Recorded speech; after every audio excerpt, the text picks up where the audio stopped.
Presiden Jokowi menceritakan pengalamannya selama mendiami Istana Negara, Istana Merdeka, dan Istana Bogor selama hampir 10 tahun memimpin Indonesia. Menurut Presiden, ia setiap hari selalu merasakan suasana kolonial di istana-istana yang merupakan peninggalan Belanda itu.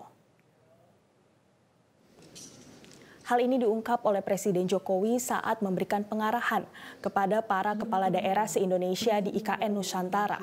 Jokowi menjelaskan istana yang ada di Jakarta dan Bogor merupakan istana bekas kolonial yang dulunya dihuni oleh gubernur jenderal asal Belanda.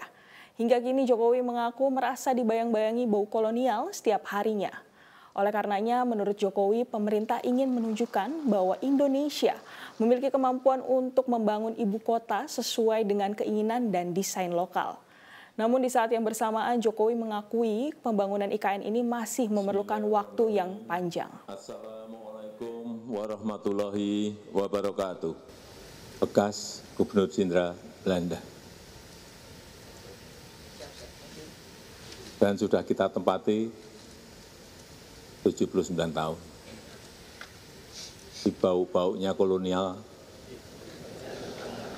selalu saya rasakan setiap hari, dibayang-bayangi.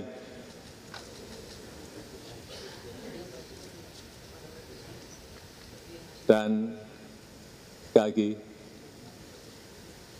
kita ingin menunjukkan bahwa kita punya kemampuan untuk juga membangun ibu kota sesuai dengan keinginan kita, sesuai dengan desain kita, tetapi memang masih memerlukan waktu yang panjang. Jelajahi cara baru mendapatkan informasi. Download Metro TV Extend sekarang.